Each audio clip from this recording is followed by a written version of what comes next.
Have you ever looked at those cheap third-party controllers for various consoles on the shelf at any given store that carries them and think to yourself, could this be the winning ticket of them all? Well, perhaps you never have, but I can't say the same for myself. Well, I have found luck with third-party brands such as Hori, and yeah, Hori. There hasn't been a whole lot else that's passed the vibe check. What's going on, everyone? I'm AmzroSevca, and today we'll be taking a look at the next wireless Nintendo Switch Pro controller to see if it's glory or garbage for the money it eats. This controller is marketed around the same price that Hori's wired Nintendo Switch HoriPad was when it came out in the 2010s. I've had a reliably smooth experience with the HoriPad, so let's see if the next wireless controller here can compete. So here you can see the front of the box and the side where some information is given on its features. The back of the box has all of them listed out though in more detail, so let's go on ahead and flip back there. You can see that it has a programmable turbo button, a USB-C cable for direct connection and charging, a built-in rechargeable battery, I wonder how long it'll be before that dies permanently, wireless Bluetooth 5.0 freedom as it states there, luxurious soft touch, ergonomically sized, fast action trigger buttons, and I think that's about it. So yeah, quite a lot of promises going on here if I must say so myself,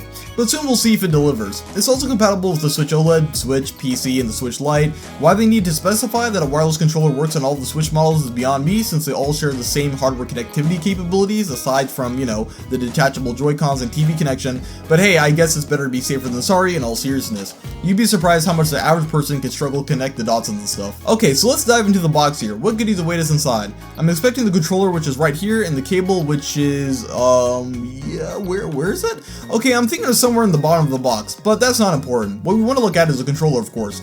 It feels lightweight, which is nice. Okay, maybe it's a bit too light. The finish isn't bad, but would be a pain to clean since it's rubberized. The buttons are a bit stiff and shallow, but it doesn't feel horrible.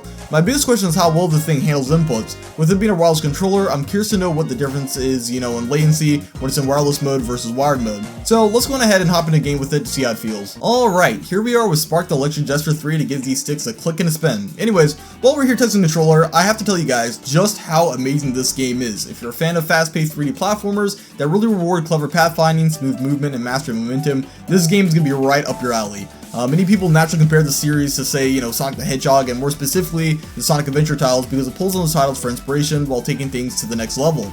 But unlike the Adventure titles, it has massive sprawling maps, heavy combat, sick jumps, and a ton more. The main campaign will run you about 30 hours if you go for 100% clear rate, and includes levels from the previous title, Spark the Electric Jester 2. Never before have I played a game that had me repeatedly coming back to get better times, or even to just appreciate the variety of environments. Anyways, now that we've just played some Spark the Electric Jester 3, you know, what do I think of this controller? Well, as I always say, it's better not to pad out your essays to reach a minimum word count. So the short of it, this controller is absolute trash. While testing Spark 3 in both wireless and wired mode, response times were acceptable but far from ideal. Inputs had a noticeable delay, and sometimes certain buttons would straight up not register. The shallow buttons don't help either, since sometimes you can't tell if you properly press them down all the way, and the thumbsticks feel comically cheap. The D-pad feels just a tad too rigid in its positioning and doesn't roll very well on angles. While the controller is fairly comfortable to hold, it doesn't take long for sweat to start building up due to the material, and the cable that comes with the controller is of questionable length. You basically need to be sitting 3 feet from your TV screen to use it. Now, all of that being said, if you bought this controller and are getting good use out of it, then hey, perhaps your money went the miles and I'm glad you found something that works for your needs.